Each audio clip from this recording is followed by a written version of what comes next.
Well, welcome to this latest webinar from the Open Group, which is the first actually following our short summer break here in the Northern Hemisphere. I'm confident that we will now be putting together a full schedule of events will lead us up to the end of 2013. Before I hand over to today's speaker, Jason Uppal, who is an active member of the Open Group, I'd just like to go over a few housekeeping issues just to keep it moving forward smoothly. Firstly, we would encourage you to ask questions during the event. This is clearly one of the objectives of bringing these webinars to you. If you'd like to submit a question directly to Jason, probably the best way to do that is to use the text Q&A facility. You address your question to all participants, then everyone gets to see the questions that are being asked. If you'd like to make a comment or you'd like to share an observation with a fellow attendee, then probably use the text chat facility to do that. And we will endeavour to answer as many questions at today's presentation.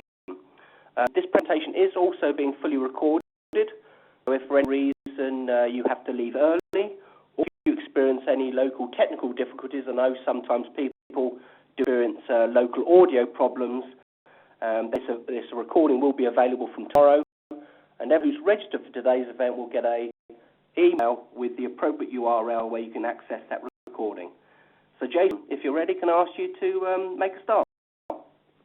Simon, ladies and gentlemen, good morning and good afternoon and good evening where you are. Jason Uppal, and I have the two roles in my current position. I'm the CEO of QRS, and QRS over the years have incubated with the help of several hospitals a clinical method product which is helps improve the healthcare in global terms. And today's conversation is specifically around business transformation and enterprise architecture. The first conversation today is to explore the relationship between business transformation and enterprise architecture. We're going to accomplish this goal with our four objectives. The thing is, let's take a look at it for a minute and why business transformation is necessary and what's our role in it as enterprise architects. And then the thing is that when you think about a business transformation, it conjures a lot of feelings. So I want to take a minute to define, when we talk business transformation, exactly what we mean by it. And so let's take a look at it. How do you know when your business transformation program is not working? And what can you do to correct it? Is that the value matters. The sidelines, we can have a big thoughts, but a practical transformation, practical transition is also important. So this is the front line. We have a job in the front seat, and it's a job, and my intent is today to give you a better understanding how the enterprise architects are helping lead business transformations. With that, let me get started. So when we talk about business transformation, what is all this fuss all about anyways? This is not something new. This has been going on for a long time. But the only thing that has changed in the last 5 to 10 years is that today things change in a hurry. And the market position is no longer protected by geography or the boundaries. In order to protect your market position, you have to be good and be very, very good. Of this, it seems like sometimes is that running a business today is like being on a PGA tour. Your performance doesn't matter. You have to perform every day. If you add a recent changes in organizations like Nokia's and Blackberries and Eaton's and Simpsons and the city of Detroit, for example, can change in a hurry, and things change fast. When they change, you go from top of the heap to the bottom of the heap. If you look at the NASDAQ capitalization numbers over the last 15 years, number of companies change up and down in the top 100 is remarkably fast now than it it's ever been before. So what that is telling us is that change is fast. Change is good. It's fast. That means you have to be on your toes every day. That is why business transformation is a big fuss now than it was ever before. So that when we think about a business transformation, what exactly do we mean by it in simplest possible terms? Organizations are currently running. There's every market that you can think of as being served. But happening in many of these things is our ability to recognize changing in that organization, in that landscape, and is that change is creating an opportunity, set of opportunities. Those who pass on those opportunities are ones who actually end up making successful transformation. So first step is recognizing there's a discontinuity in the industry that you're in. Step is to understanding if that's a discontinuity and what are the set of capabilities that have to change in order to capitalize on those opportunities. When we know what are the capabilities that need to change, then we have to start to think about it. Who in the organization has to be inspired to make changes? What you just changed. If it's coming at a high resistance, you don't have inspired individuals. And the fourth thing that we think about it is that now we have changed capabilities. We monitor their performance.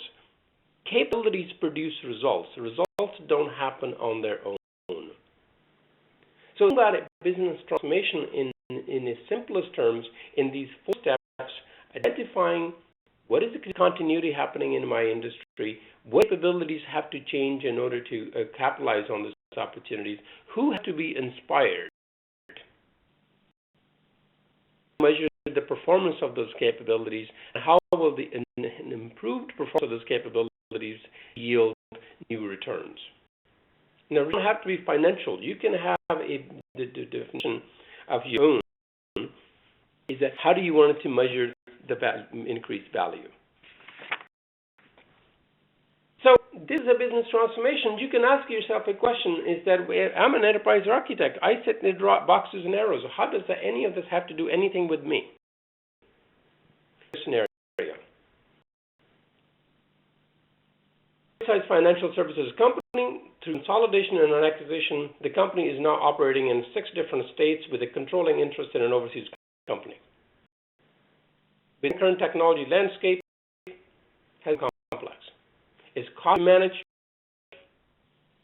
can't bridge new technology capabilities, and I have a long list of audit concerns. Company looking for help. Is that like it's your problem as an enterprise architect?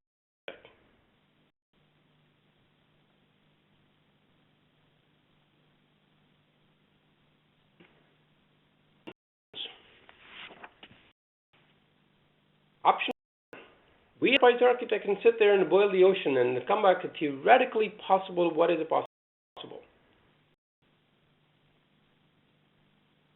We can and come with a full architecture and saying, if we take everything that we do, move it into cloud, and life will be just easier. But guess what? That is not going to happen because internal politics. It's theoretically possible, but not very practical. I have an approach to this. I can sit down and complete an architecture roadmap and throw it over the fence and say to people and say, good luck and build it, and take no responsibility for its implementation.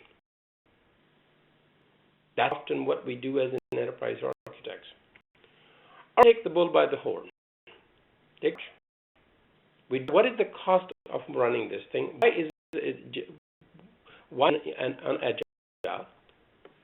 What does it mean to the organization? And come back with a transition plan that organization senior management can accept. Level risk in change, because they still have to run the business. If our change is too big, too fast, it'll be risky for the organization and they will not accept it. We see often the architects have created wonderful roadmaps but nobody in the organization accepting them, not because they don't agree with you, just because the dots are too far apart. You can take and be accountable and dots that are reasonably apart. This thing is we have methods. There's no methods. We have a TOGAF is the world's leading architecture definition methods, and an ADM is probably as precise as anything is out there. So those who are familiar with the TOGAF ADM, it defines these, on the highest level, these are 7 set of processes. In every phase, we understand what is required. Architecture vision defines us in saying, what can we accomplish? We do a architecture definition where we do business and data and application.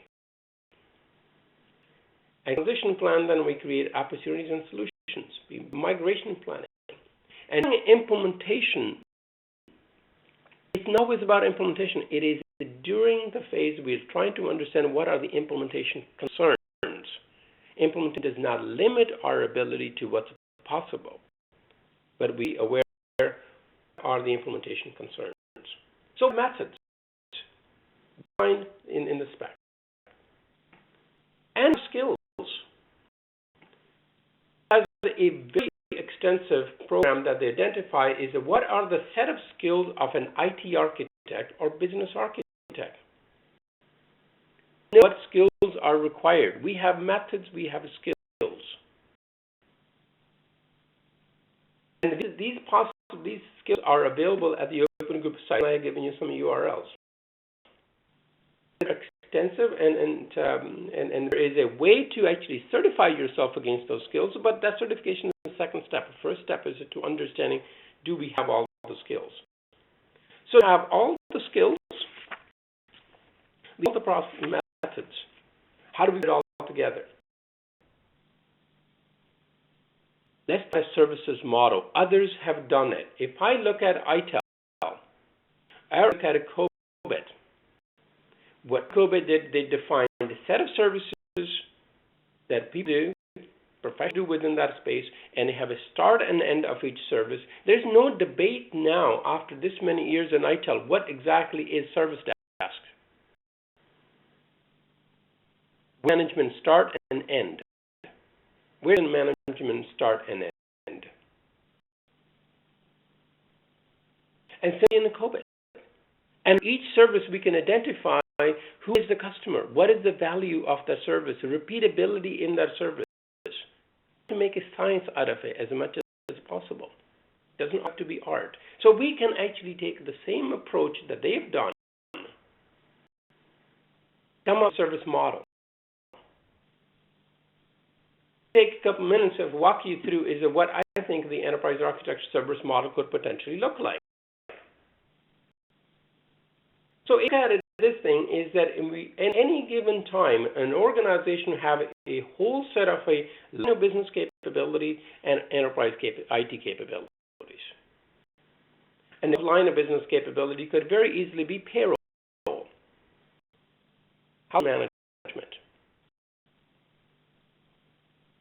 And IT capability could be platform and storage, network and infrastructure. Document management, workflow, data warehouse, those are all my enterprise IT capabilities. So the capabilities are every day being leveraged by people. Are being leveraged and exploited and used, and those capabilities performance yield the output to the organization. That output gives them a step towards their vision of what they're trying to accomplish in an infinite time frame.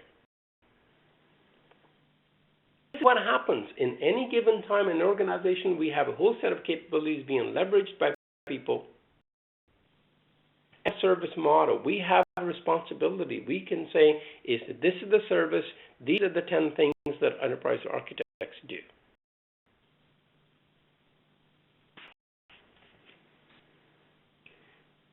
It's running great as it is, then all of a sudden something happens, and something happens in the ecosystem.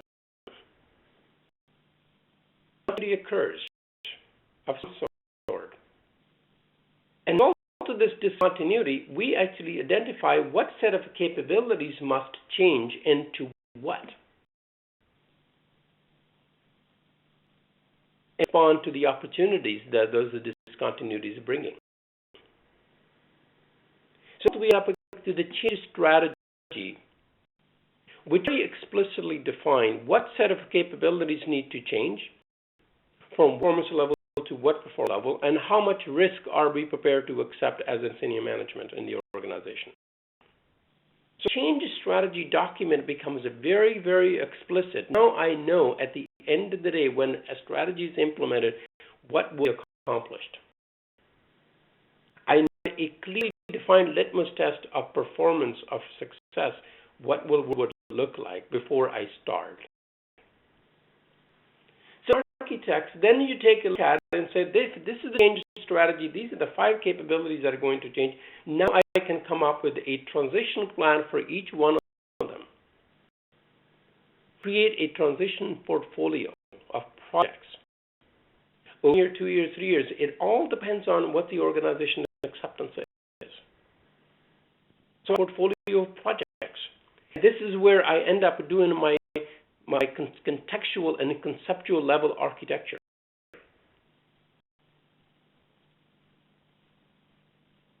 And once I've done my architecture, I have a portfolio of projects to do, and I know exactly which strategy are they linking to, what capabilities are affected, and how those capabilities are going to increase the return. Next step becomes a set of projects, execute set of projects.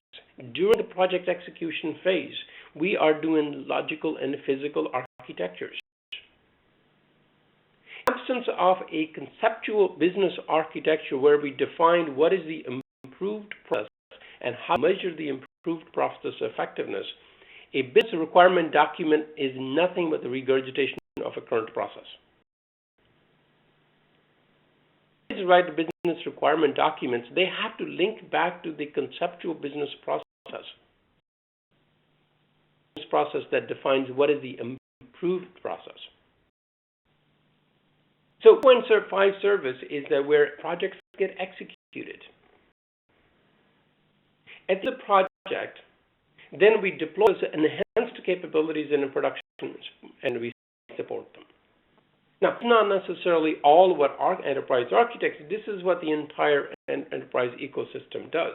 But in each one of those areas, we have a role in it. Just in management, problem management, the problem ITEL professional does not do everything himself, but has a role in every one of them. So think back to it, then I leave to go back to my change capabilities are back into the ecosystem. They are leveraged once again. This closed loop service model we can create for enterprise architects.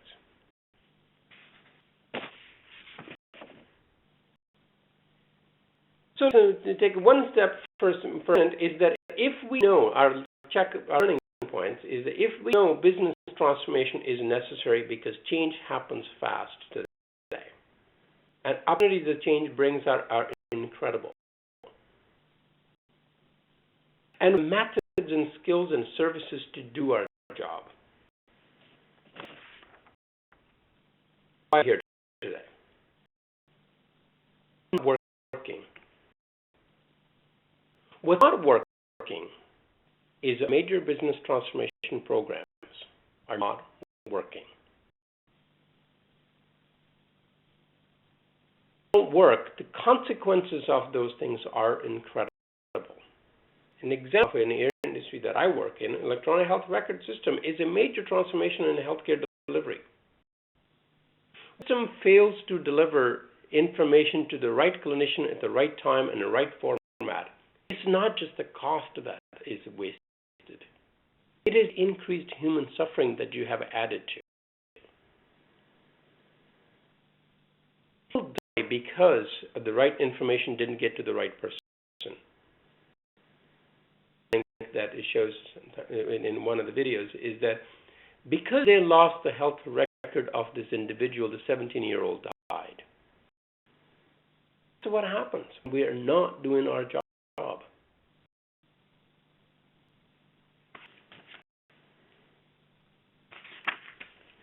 choices. We, as architects, can be starters. Life with consequences. We can sideline, say that's our job. What happens when you're in sidelines for a little too long? You get dropped.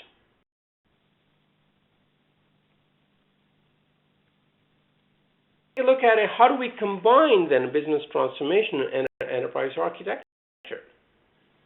We talked about is that enterprise have a whole set of capabilities. And take a minute and define what those capabilities are. We have methods to do it. We have those capabilities in a 4.2 service. Line of business capabilities. The resources in the organization in which we are a member of the team. When capabilities are leveraged, enterprise value happens. If there's a change, I can say change strategy. 4.1 service defines exactly what the change strategy would be. Is it what's starting, what's the ending, what's the output, and how long does it take? Processes are repeatable. 4.4, I can define what is my architecture roadmap. Or I can define what is my logical and physical architecture and support the projects as they're executing it. 4.6, I can define this, support the capability as it's being deployed and leveraged in the production. And all of that is following all the phases of ADM. One of those services above leverages the ADM phases. And one of the beauty of the ADM is that it's a very, very descriptive method, but we apply this thing to these services. And there's a detail on these, about a set of services, what the starting, what's the ending, what's the deliverables, and so forth, that is available, and I'll show you in the paper in a minute.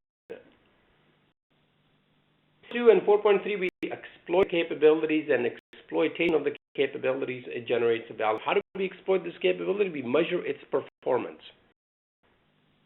Except, no, we do it today. If you are an integration manager in the organization, first thing that you look at when you show up at 9 o'clock in the morning, you're looking at, did last night's batch complete on time? If the answer is no, then you better have some good answers because you're going to be in trouble very soon. We are doing it today. What we are outlining here is new. The thing that we're doing is bringing repeatability and consistency and learning from it. It's not ad hoc things that we do all over the place. This is a very mathematical and scientific management methods that we can be applying to it.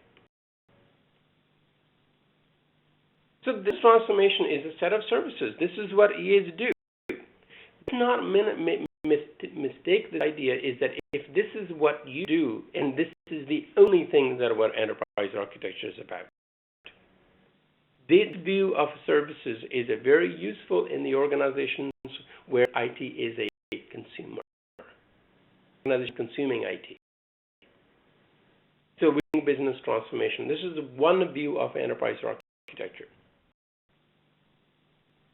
It's not the only thing that the enterprise architects do, but this is one thing that they do.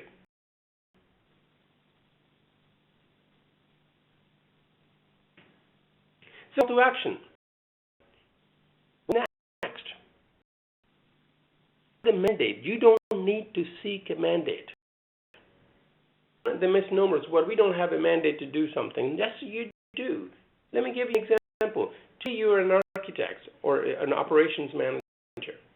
Doing two things. You have spending time in your day-to-day operations and you're doing project. There's a certain percentage of your time is being spent on projects or doing operations day-to-day activities. And that work is that you are providing one of those 6 services.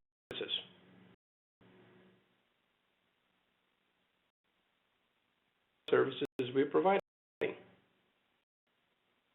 If we're doing a project, then you can think about it. What are the enterprise capabilities this project is affecting? The performance of of this capability today, and what will be performance tomorrow?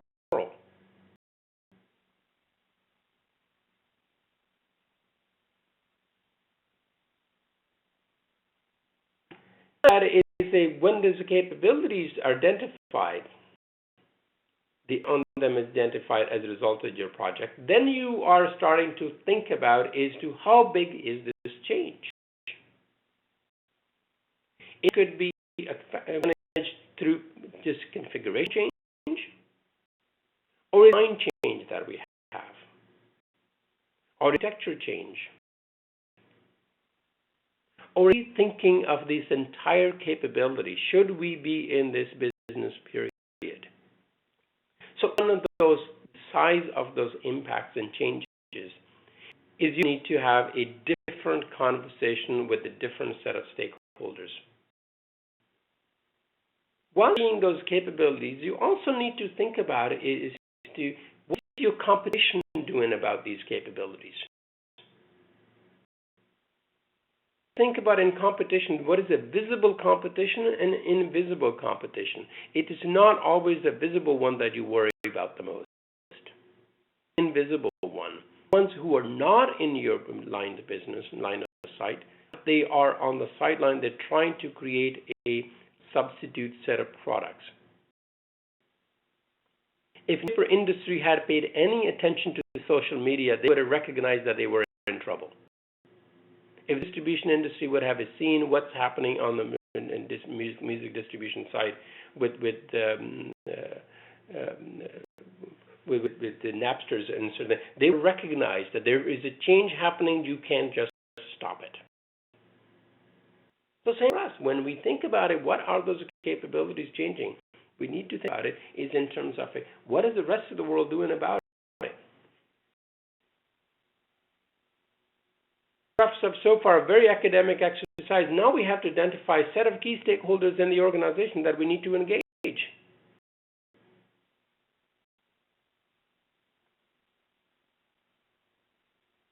So I identify a set of stakeholders, and then I have to think about it in these 6 points, is that what exactly is the pain point of stakeholder that I'm addressing? Unique selling proposition that I'm offering to them that 16 other people aren't offering. Executive has 55 things to do, they have time to do one. So you have to understand what is the compelling event that they should pay attention to what you're talking about. And then think about it, who is going to be your champion in the organization?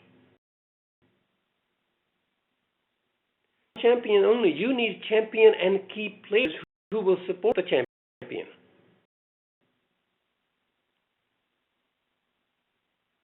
And can that champion actually procure services?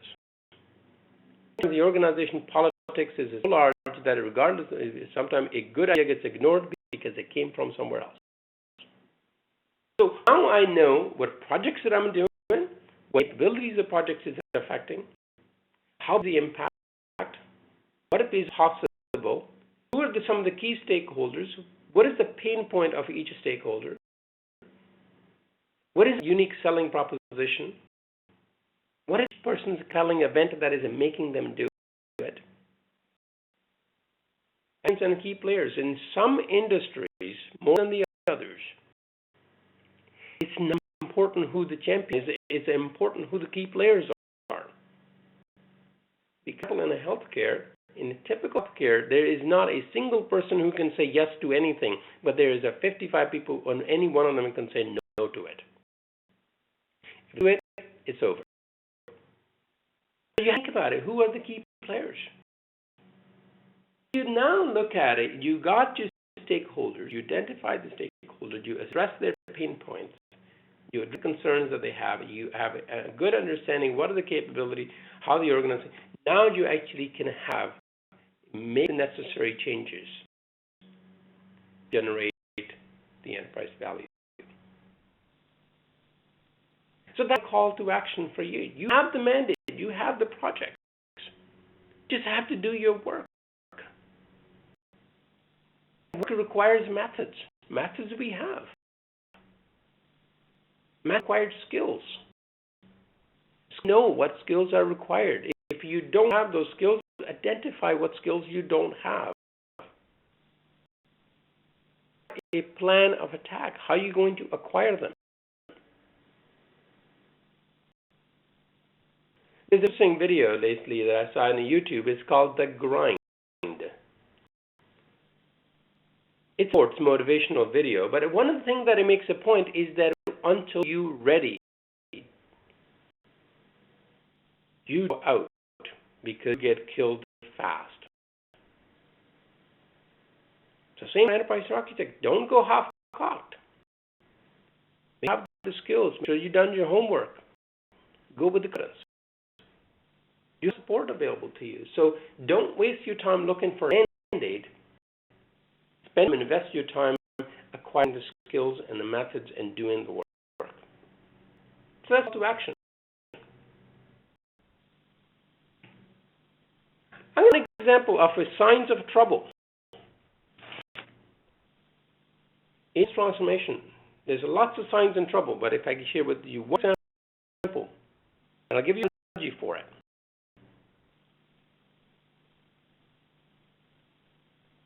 You find out in business transformation projects, your staff is engaged, management is not becoming accountable. They drop the ball.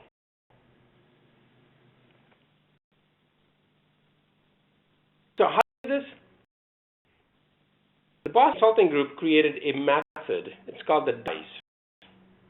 Actually, very, very good method of knowing how good is your organization change management strategy on what you're doing. Because 9 out of 10 times, business transformation programs fail not because of the technology. Business transformation programs fail to deliver the value is because people were disengaged. It's the people side of the equation. So if that's what it is, then we better learn how to deal with it. So Boston Consulting Group created this tool, and now it's actually readily available on their website. This is what it looks like. So what they did basically, they say there are 5 measures you can use to determine whether your program, the change program, is actually performing as expected.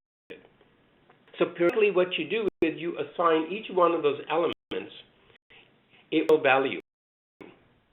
On the ordinal value, then you can get a total score, and based on the total score, you can determine what's the likelihood of your project being successful. If our score is anywhere between 7 and 14, you probably will win. 17, you start worrying about it, and 17 and up, it is a pretty much gone case. How do you use this tool? Very simply.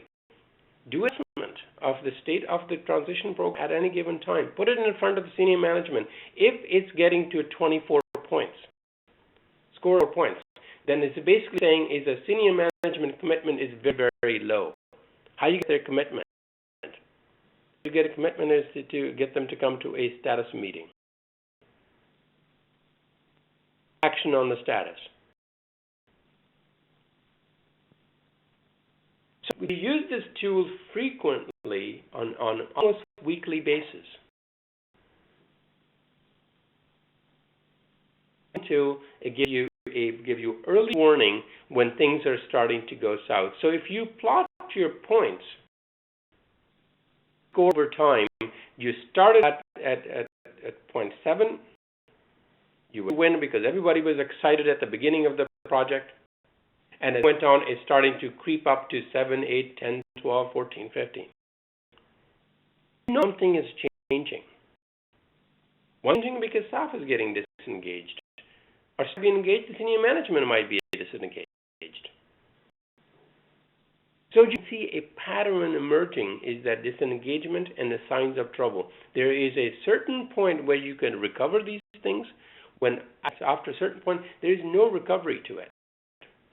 It will be killed.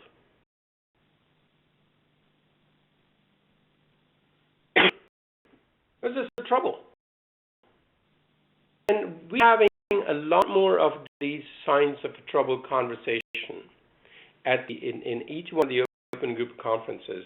And what I would highly recommend is that if you have an opportunity to come and join the other practicing colleagues and from them to how are they identifying these early signs and what are they doing to correct them. I just gave you one example. In the open group conferences, our business transformation is in London, UK, on October 21st to 24th. And there's still registered and the areas that we're having a full discussion for 3 days. With that, I'd like to thank you for your time in April. And I want to point out a couple of things to you for your information is that there is a blog that I'm going to be posting. It's called The Strategy and Execution Chasm. And another white paper on business transformation. Some of the services that we talked about here today, they're a lot more detailed out. All will be available to you. And I'm moderate a business transformation made straightforward LinkedIn group. Recommend is that anybody has a time and an interest in this area would join the group and continue with the conversation. A lot of questions, and I'm a little bit early, but I think we should take the questions and elaborate on any of the areas that we have raised up. Simon, I'll over to you, and we can start the questions. That's great, and many, many thanks for that. Yes, so this is a good time. If you have any questions for Jason, to agree him on any of his points made, please write that in the QA facility, and we can work our way through this. Yes, we do already have a few questions in already, Jason, so I'll just walk my way through them. We'll start with the first question from Tamim, asking, how do you tame resistance from other groups, for example, PO, strategic planning, and others involved with change and transformation? That's a very good question, and one of the challenges is that we have to recognize is that an organization is a very complex. We don't necessarily do what is the best for the organization. We always do what is the best for us. So therefore, you're always going to be, whether this is PMO, whether this is strategic planning, whether it's an IT organization, there's always going to be a resistance. That's nothing new. Is the resistance can be managed. One of the ways to manage this thing is that if you go in there and try to eliminate them, they will resist. But if we find a winning formula for people, they will win. They will join in. Here, we're not trying to take over their job, because that's one of the people's biggest fear, change to resistance. Two things that happen to when you're managing a change. One is that convince me that change is necessary, is to make me part of the change. If that a formula, then we can overcome almost any change. One thing that what we do, if we walk into a room saying we have all the answers, you don't, you will get a change. You will get a resistance. And it's just a way of life. No different than anywhere else that you that you would encounter. Leadership is about overcoming a resistance.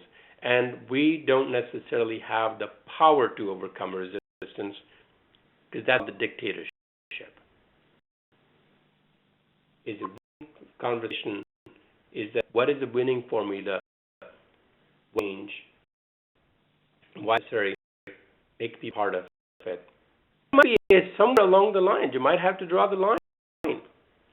You can do a convincing so long. At the end of the day, work has to happen. If you don't compete, somebody else will. General Motors, organizations and General Motors resisted for years. They needed to have 700 chassis for their cars. No one was willing to give up any of them. So senior management somewhere along the line has to take responsibility for change, but is a open dialogue is a great way to start this thing. And one of the things that I would highly suggest is those of you are looking for ways to overcome resistance, develop their own tools, join the open group forums. If you know how to build a consensus, here is an organization. Learn, develop some tools. Skills. Because everybody walks into the organization in the open group forum meetings, and they all have an idea, they all have the opinion, they're all right. Learn, build a consensus. This is a great place to learn. Thank you, Jason. Question here from Venkat in India. He's just asking for some further details, some further thoughts about some simulation and modeling tools for business transformation projects. Do you have any visibility or experience that you might be able to help with that, Jason? No, I haven't come across any simulation tools per se, but the one that I've outlined is this here is probably, in my interest, is the best simulation tool that I've seen, is because it addresses the people side of the equation as opposed to technology and business processes. That there are simulation tools that I've used in the past when I was in manufacturing, and part of the reason there was because it's a lot easier to predict response of something. But in a lot of our business transformation programs, the response is more of a people's needs as opposed to it's more technology things. So I have not seen any simulation tool, but there are tools like a BPM tools that actually do a very good job in simulation. Thank you. A question here from Mai Lin. In your view, is business driving architecture or architecture driving business? Neither. The people drive, senior management drives the business. Senior management sets the vision for the organization. They set the mission for this thing, and they have identified the value chain. So we work with them.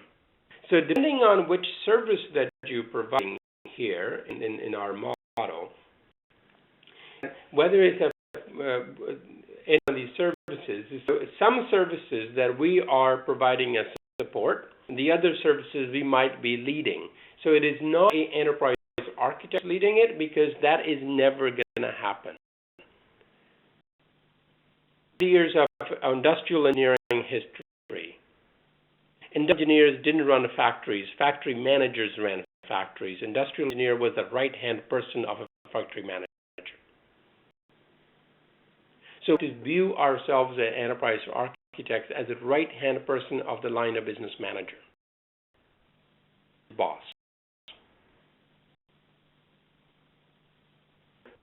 If we think in terms of whether enterprise architect leading the business, that is never going to happen. Senior management business leads the business, and we provide support. Jason, quick question here about certification at the Open Group. Liam is asking if you have a certification for business architect. He says he knows they have a certification for enterprise architecture. So I know that there's been a lot of talk about incorporating business architecture, but may you have a better view of where we are with that? We have the Open Group offers a number of certifications, and some of them are, as most people might be familiar with the TOGAF certification, which is knowledge of TOGAF as a method. Those are not to be confused as a certification for enterprise architects. TOGAF certification does not mean you're an enterprise architect. It means you know TOGAF. But the Open CA certifications are fundamentally different. These are experience-based certifications. A specific course that you go take, it's not a specific exam that you write. So since 2005, the Open Group ran in Open CA, which is called the ITAC program, the IT Architect certification. That's been running for a number of years. And Level 1, Level 2, and Level 3 certifications in it. It's experience certification. You complete a profile of an application, and you submit it for review. And there is a certain set of conformance criteria that you have to meet, and you either face-to-face or over the telephone, you have an interview, depending on level, with a panel of 3 your peers. And you get IT Architect certification. But recently, the Open Group launched another certification, which is very similar to ITAC. It's called the Business Architects.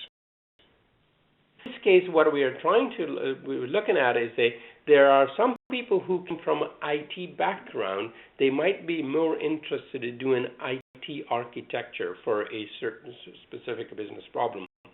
But people who are coming from line of business, they might be interested in business architecture certification. So the OpenCA Level 2 for Business Architects program, and I've identified in the URL there, is we can find more on the conformance criteria. It identifies what are the skills required, and how do you meet those skills, and how do you meet the requirements of the application. This is relatively new, and I think it was launched about probably within the last 6 months. And there'll be a lot more people going into business architects certification side. IT architect certification is well over 5,000 people in the industry.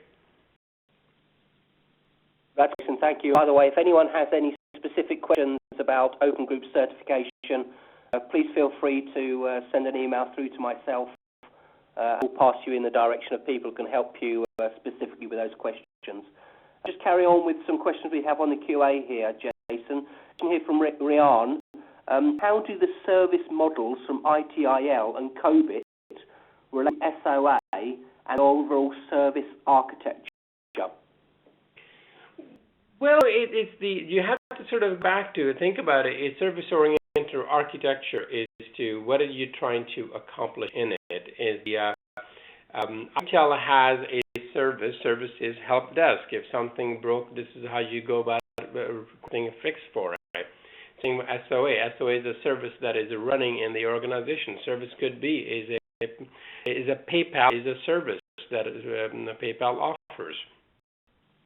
And in that case, is that there is a service being offered, and somebody maintains and supports it in the COBIT. So I'm not quite sure exactly, but the SOA and ITIL and the COBIT, they all are do their own things in combination to produce a output is a consistent and repeatable. If that doesn't answer the question, I would be more than happy to take that on side, because I'm not quite sure exactly what the question is. Okay, Jason. Next question here from David Woolner. He's saying, under what circumstances would you be prepared to sign on the dotted line the benefits realization of your architecture in support of transformation? That's a very good question, David. Here's how I view this world. Many large organizations, they have architects assigned to line of business, whether that is an HR and finance or supply chain and so forth. So those people who are assigned to those areas are a set of capabilities that area is running. So the question comes down to is that as an architect, I can take a responsibility that my capability that I just architected perform to a certain level. Such, for example, if I have a call center, I can architect this thing in the same by this level of staffing, this technology, and every call will be answered. 9% of the call will be answered within 2 rings, or 8% of the questions the client have will be answered within the first call. I put the performance measures on the capability. I'm responsible for making sure that call center capability meets those performance measures. But those performance measures, when then they were expected to deliver business value of a 47% customer retention, that's something that I personally, as an architect, can take responsibility. That is what we take responsibility as an organization. Conjecture that if 99% of the calls are taken within three rings, and we'll have a 47% customer retention, that's a guarantee. We know one thing: if we don't provide a good customer service, we didn't have a customer retention. So you have to think about value realization, not in a very generic term. Value realization broken into two pieces. What is the capabilities performance? What is business value that is driving? Business value is not necessarily linear to capability performance. It is necessary but not sufficient. So the answer to that question to David is saying is that focus on capabilities performance, create a plausible connection between performance and value realization. You and your sponsor would have to take a collective responsibility that capability performance that performs to that level. That happen. A question here from Vakentraman, and asking about the relationship between business transformation and EA. He says, can you strengthen the link between business transformation and EA, and where do these two groups often meet within an organisation? But generally, when I look at the services model from this area, so traditionally, if you think about it, in order to do a business, an organization runs in these capabilities that the various people are leveraging them. In the past, what we have seen is typically when the IT architects first came to the surface, we were part of the projects. Project was already defined. Project manager created a charter, and based on that charter, we did a bunch of architecture. Basically, what we did a technology or infrastructure architecture. We were typically engaged in a 4.5 service where we worked part of the projects. And then we grew a little bit more in the last about 10 years, and then we moved ourselves to service 4.4. Instead of starting with a project, we start with a high-level idea what organization is trying to accomplish. As a result of that, we start doing transition plan and roadmaps in order to go from this set of capabilities in for example, in HR, going from here to there. It's going to be 10 projects next years, and this is what's going to happen. So we moved ourselves to 4.4. That happened in the last about 5-6 years.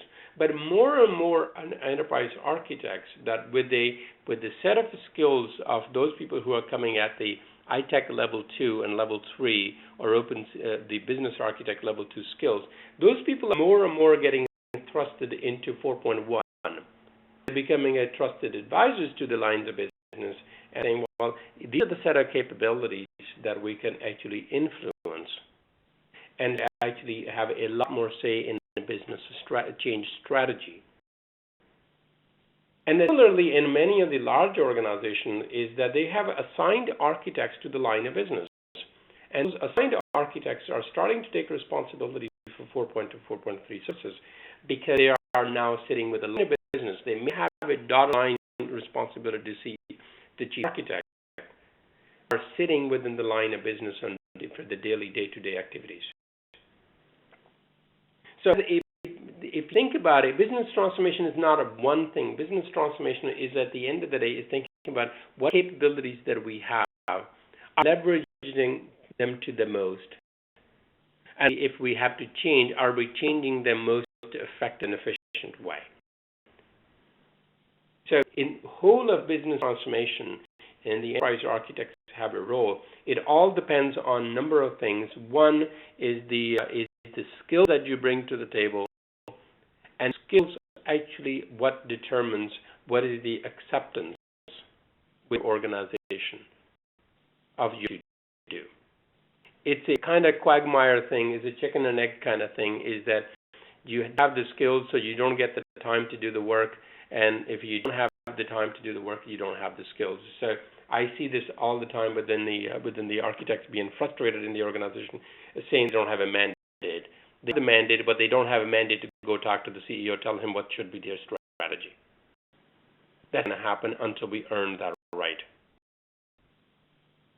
But we have to think about it, whatever mandate that we have within the scope that we have, and we take that and do a good job of it. And what my call to action is this for you, is to Take a look at what is it that you're doing. If you answer those questions,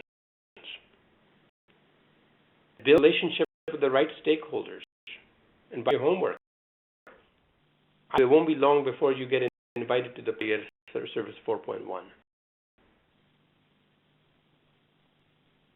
Well, I think we've got time for just one more question.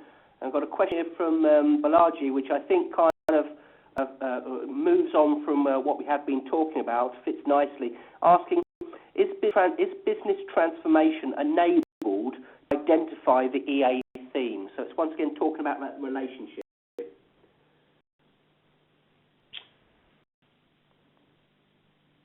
I'm kind of a little, Balaji, I'm kind of a little puzzled with the EA theme. Are you talking about a strategic theme in the organization?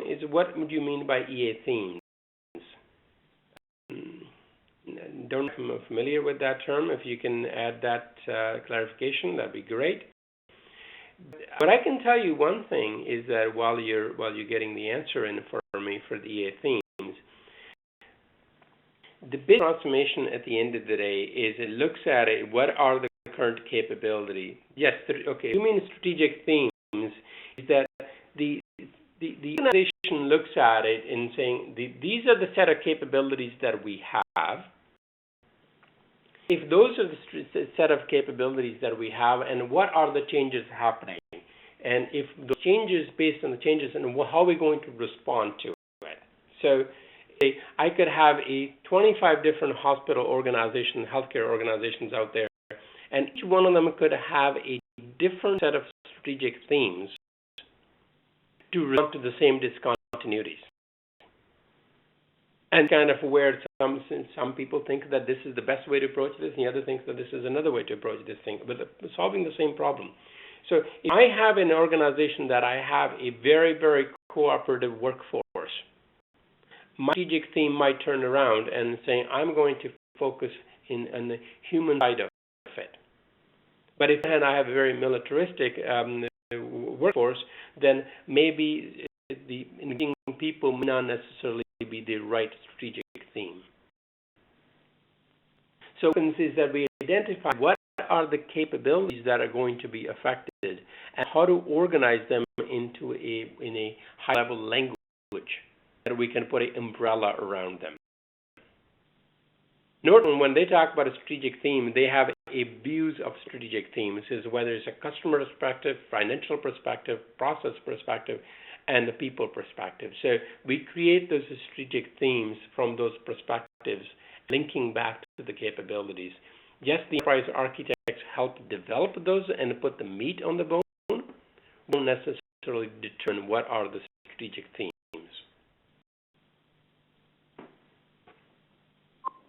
Well, that's fantastic. We've nearly run out of time. Let this run because we're having some great conversations going on in the chat as well, but I'm nearly out of time. So do you have any further comments to make before we close today's session? Yes, I just wanted to thank everybody for joining, and hopefully it was a worthwhile exercise for you. And if there's any specific area that we didn't address, you can engage with me and the Open Group. And one of the ways to engage with the Open Group is in practicing our architects from all over the world and industries is at these conferences. And if you can't attend this one in London, and do take a look at it, there's a lot of them are being planned in your neighborhoods and communities. Whether they are within the Open Group or the Association of Enterprise Architects that run chapter meetings all over the world. And I strongly encourage people to join and be part of it and learn from each other's experiences. I want to thank you.